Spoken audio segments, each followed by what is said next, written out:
did it.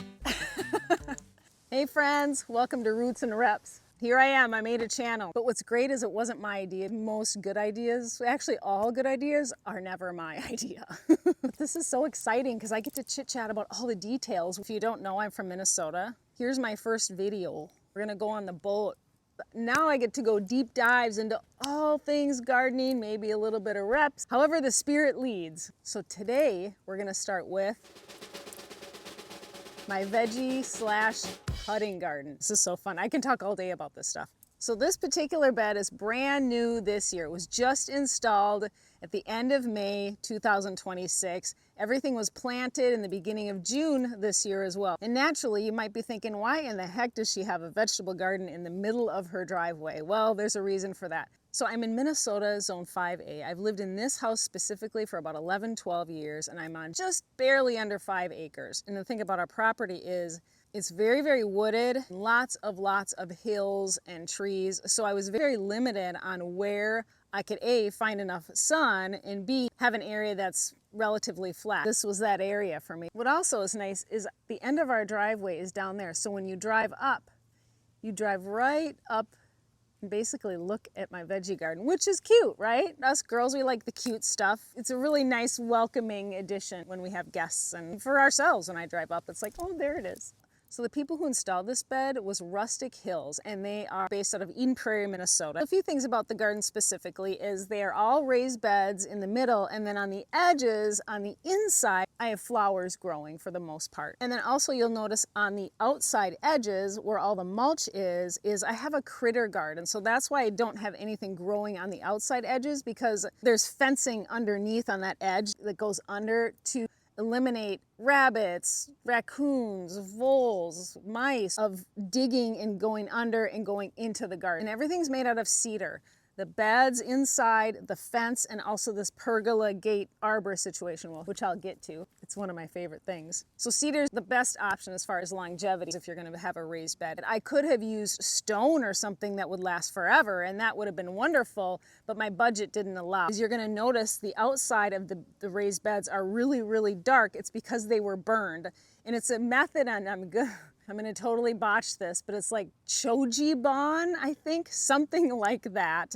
Don't quote me, please don't quote me. The method is they take a flame or a torch and they burn the outside and the inside, all of the wood. It's gonna make the wood last longer. Cedar and wood being out in the elements 24/7, and we get all 4 seasons, so it's really hard on wood. So I was glad that I opted for that method. I won't even say the word again. It's the burn method. So that's also why they look black and are dark. I also have irrigation to all my beds as well. I have on the outside perimeter where the cut flower section, I have irrigation, and then I also have irrigation inside each raised bed. I asked my irrigation guy to specifically have each bed have a shutoff valve in case bed A needed a different watering schedule than bed C. So although the beds are broken up into 2 zones, each bed has the option to turn off, so I can have a little bit more control to give me what I want as far as the watering needs. And then also the outside cut flower section also has its own zone as well, which is helpful because I have a lot of dahlias in the cut flower garden spot, and they, in the beginning season especially, did not need as much water as the brand new seedlings. So that was really helpful. So now let's talk about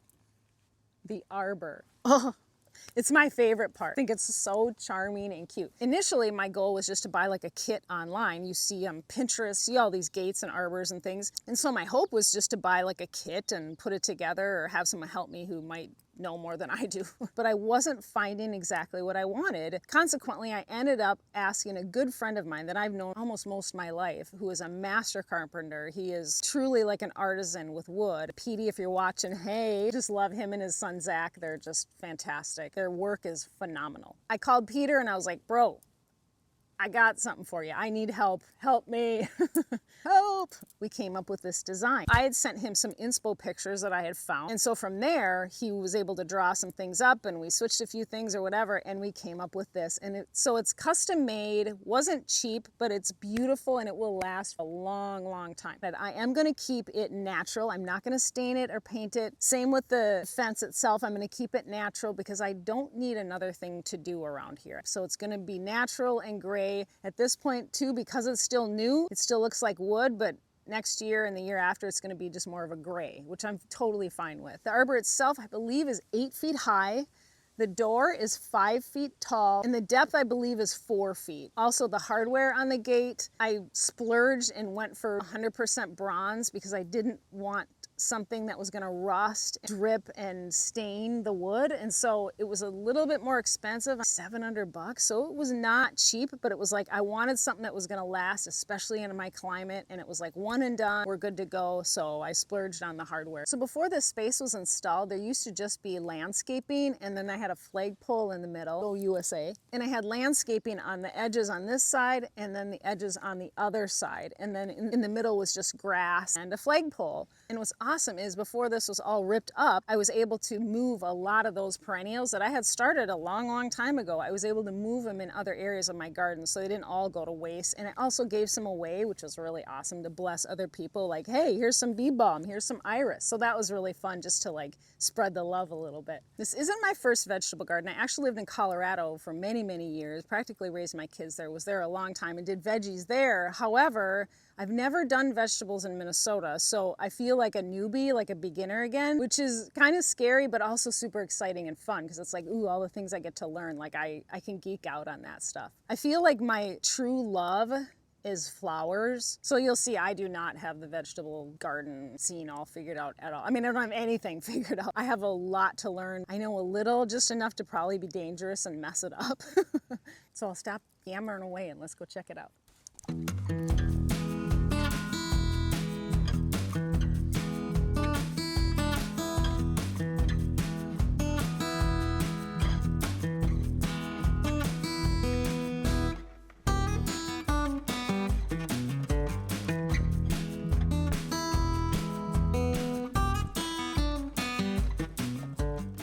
So first off, I'll show you the arbor. It's so pretty. And what I love is that I can grow things on the side, and that's why I have the lattice on there. And I love that it's a little more feminine with the curves. He did such a good job.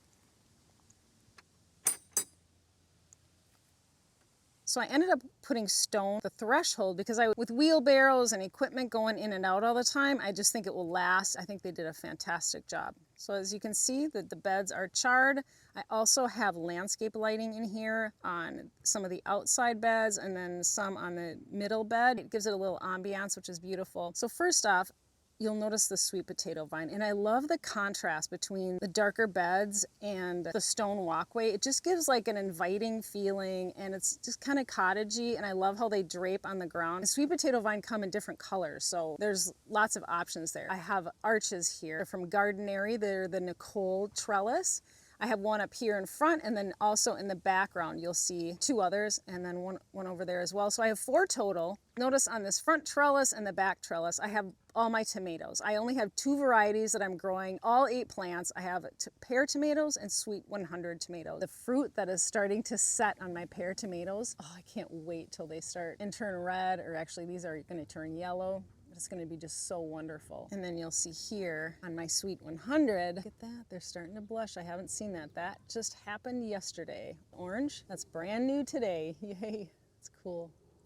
There's some there, some there. So yeah, I'm starting to get fruit, which is super exciting. These tomatoes are indeterminate, and that means that they're gonna grow and grow and grow like crazy. So there's determinate and indeterminate tomatoes, which I'm not gonna really get into now. But these, because they're indeterminate, they're gonna grow like crazy and nonstop. Where determinate, they're great for cages. They kind of get to a fixed height and stop growing. These do not. These will grow and grow and grow until the frost comes. And so I've come out every week and just made sure that they're really attached to those trellises, because I want to keep them disease-free, let the airflow go, and just really keep them tidy and clean. That right away in the beginning of the season, I started trimming up. You're going to see the stalks here, this front one and this back one here, and then also on these ones as well. You can't really see the back one because the tomatoes are in the way. I trim the leaves from the bottom. I want airflow in there, because the last thing you want is leaves hanging on the ground, getting wet. It helps prevent funguses and bugs. You want to really take first 4 to 12 inches, 6 inches or so. You want to keep those leaves off the ground for your tomatoes. And something you're going to notice in my garden beds is I have herbs, flowers, and vegetables. Diversity is the name of the game. If you look in nature, you're going to notice you don't just have one species growing all in the same thing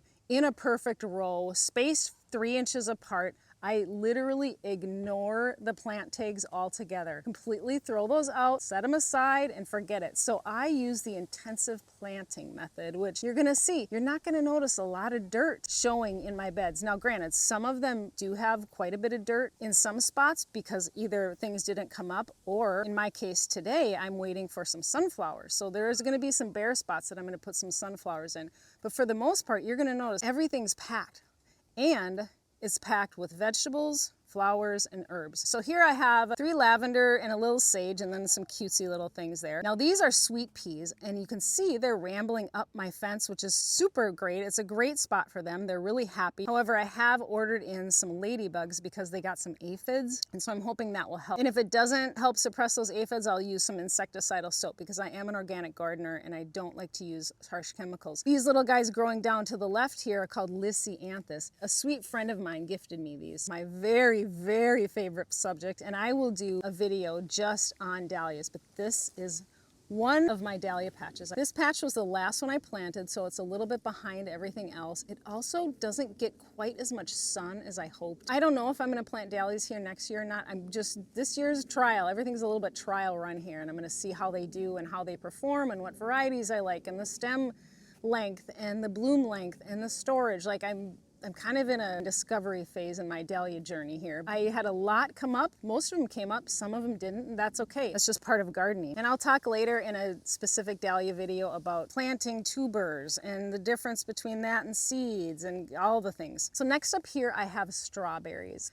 I did not let them fruit or flower this year because I really want their leaves to be established. But especially with perennials, you really want to give them time to work on their roots every year. So every time it would flower or fruit, I would take that off, and that way the energy will go to the roots. And that's really important. The first year, things are really going to focus and work on their roots. And that's good because it's going to set the plant up to succeed later if it's got a good root system. And also with my strawberries, they shoot out runners, which you can see those little long tail looking things. I've consistently been taking those runners, nestling them into the dirt. It produces more strawberries. So this one, for example, was a runner. There's a couple other ones over here. You nestle them into the dirt and it makes a brand new plant. So eventually, this whole thing's going to be packed in no time. And eventually I'm going to have to be cutting off runners because I'm just going to have too many. So up next here is my raspberry patch, and these are Caroline raspberries, and I got this variety specifically because my grandmother loved raspberries and she grew wonderful raspberries, and her name was Caroline. So that's a little nod to my great Grammy. I have a trellis situation for my raspberries because if you've ever grown them, you know they can get wild and tall and crazy, and you really need to trellis them because they just get out of control. They're really working hard on their roots, and I'm giving these guys a lot of grace because I haven't seen a ton of new growth, and that's okay. So we have to believe what we do not see sometimes and just trust that, hey, even though I can't see it, there's a work in there. And it's same with the spiritual principle for me as well. Sometimes we got to believe what we do not see. And I have no doubt these guys are working just great on their roots. And so next year, just take off. I have another patch of strawberries, same situation, brand new this year, took off the fruit right away, at least in the first year. I'll let them fruit next year, and just working on those runners and getting them nestled in and keeping them watered, and they're happy. For my favorite subject, another dahlia patch.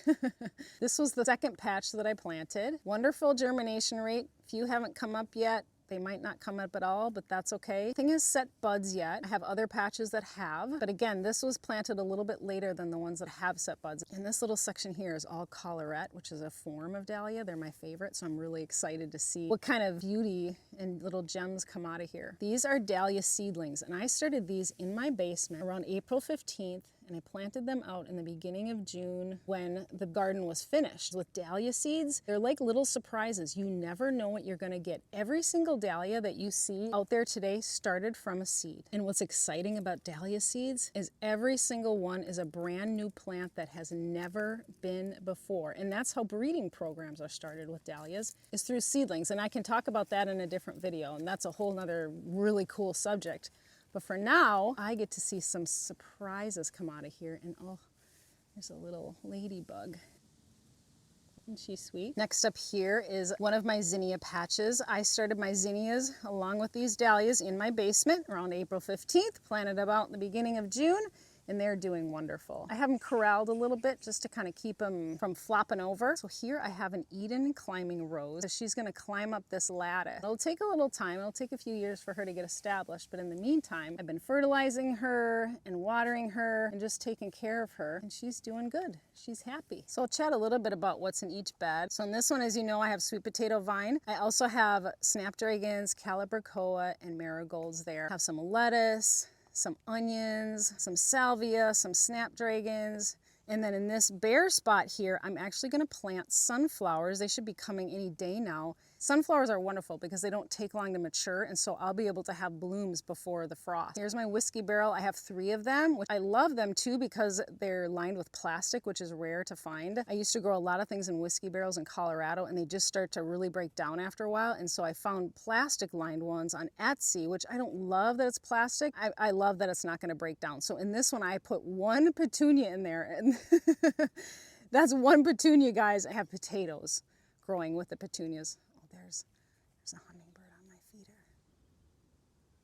So I have potatoes in all of my 3 whiskey barrels. So in this next bed, I have borage, which is a really cool plant. I have them on all 4 corners, and on also the zinnias here on the left. I started those in my basement, so those were seeds that I had planted. I also corralled them a little bit because they're so tall, they start to flop over. And then I have the fun little wispy leaves here. Those are cosmos, which I started from seed, and those should be blooming pretty soon. And then I have some pole beans on this trellis. There's flowers, but there's no fruit yet. I also have some Amish soup peas growing on these trellises. And in this bed as well, another borage. And look at how beautiful their flowering is. They're so pretty. They're just very unique.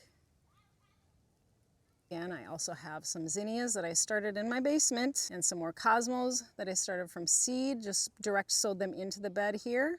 Some more pole beans. I also have radishes in this bed. So in this next bed on the edge, I have some annuals, some dahlias as well, some more snapdragons. I also have Swiss chard on the left here. I just love their coloring. And then I also have some dill here, which smells amazing when you're out watering. I also have a cantaloupe just cruising up this trellis here. And the cantaloupe, the cucumbers, I have to come out regularly and just make sure they're securing your trellis. And also my tomatoes, Sweet 100 in pairs. This bed too, same thing. Some annuals, some Swiss chard, cantaloupe, and dill. And then I also have a little patch of lisianthus here. I planted it too late, so I don't think it's going to bloom, but we'll see. You never know. And in this bed here, I have some cucumbers growing on the trellis. I have some osteospermum, some petunias, also some zinnias that I started from seed. I also have lemon balm, which I just love. It reminds me so much of my wonderful daughter-in-law, Brooke. Brooke, if you're watching, hi, baby. But I love lemon balm, and I first discovered it in her garden, and I just was like, what is that? I was like, I have to grow that, and I love it because it's lemon balm, but I also love it because I love her so much. And then here is some lisianthus. I hope they bloom, you guys. Again, some petunias. There's also some thyme over here. Herbs are just wonderful. This lemon balm smells so good. Oh. It's just delightful. There's some lisianthus kind of tucked in the corner. There's osteospermum there and some thyme. With another petunia, some more thyme, some annuals, some lisianthus, and then my little zinnia tucked in there.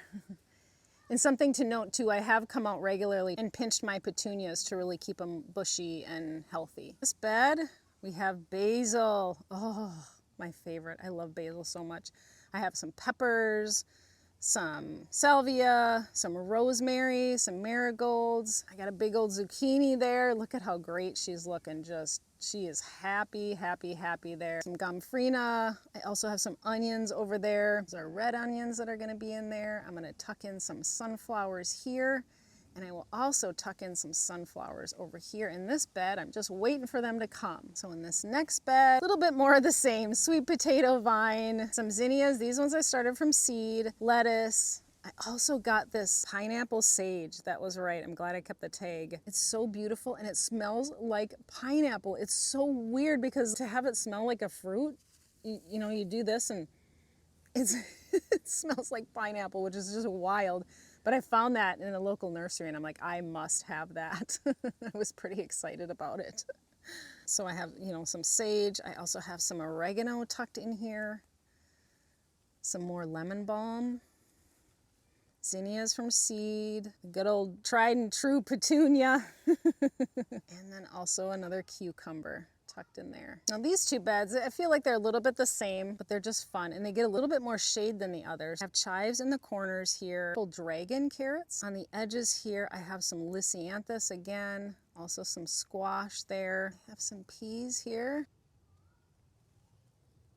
In this bed, I have some green beans, nasturtium, some gomphrena, some parsley. I have some lisianthus, also some peas and some chives. I love this variety of zucchini. I think I kept the tag, but I love it because the leaves are variegated. At first, I kind of panicked. I was like, oh, it has powdery mildew, and it doesn't. It's the variety. So pretty. Just starting to get my first zucchini in there. I also have some calendula. My calendula is starting to flower in there. I started that from seed. You see a little salvia here, and then the beloved basil. Oh, I did a whole reel on basil. If you're curious, you can go back and look at that on Instagram or Facebook.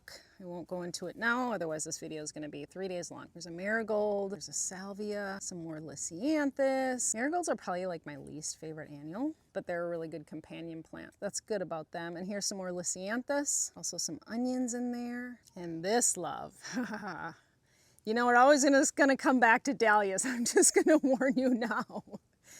You're gonna learn probably more about dahlias than you'll ever care to learn. But these, again, I started in my basement. We officially have our first dahlia seedling bud. So I can't wait to see, because no one has ever seen this flower that's about to bloom. You guys, that's wild. So this whole thing is dahlias. There's some dill that got mixed in there and a few other things, a nasturtium that I actually ripped out because it wasn't doing well. These are all dahlias and they're gonna be coming up pretty soon. There's another one setting little buds in there.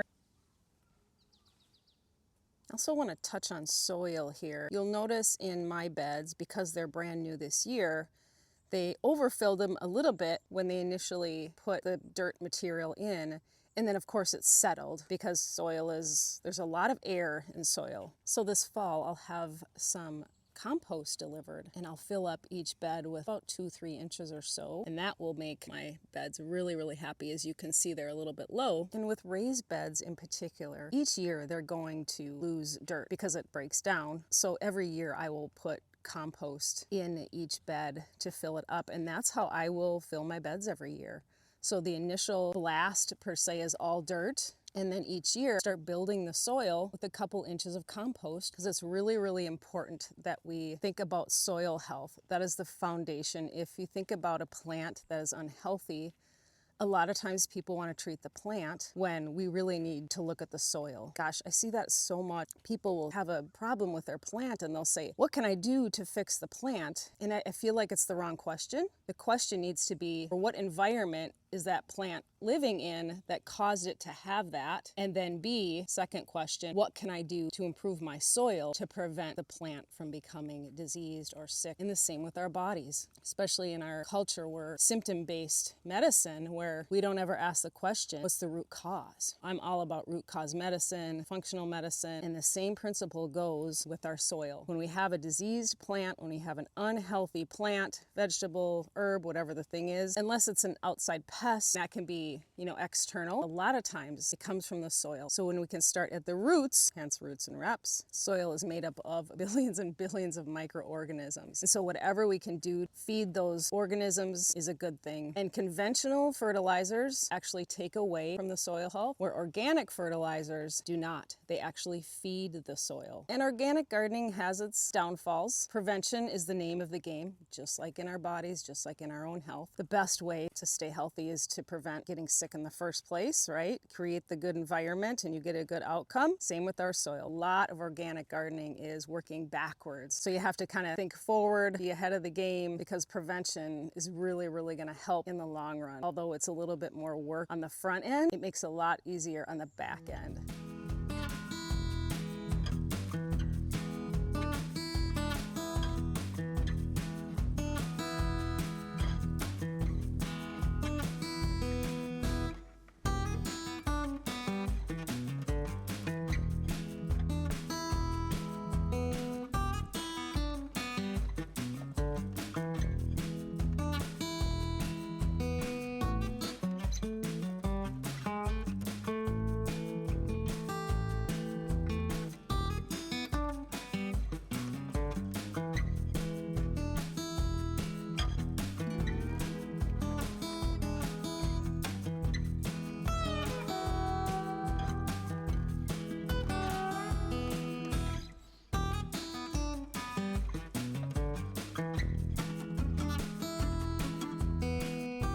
friends, there you have it. That concludes my video, and I just want to say thank you so much for spending time with me today in the garden here. This is where my soul lives, my heart, my guts is in this spot. I would love to know where you're watching from. Where in the world are you watching from? Where are you?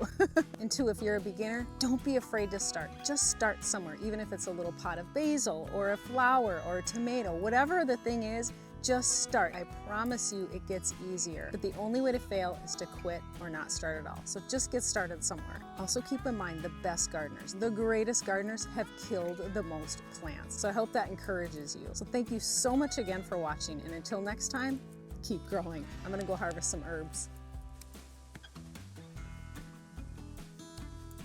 Oh, if you've never grown lemon balm, you have to try it. Oh, it's delicious.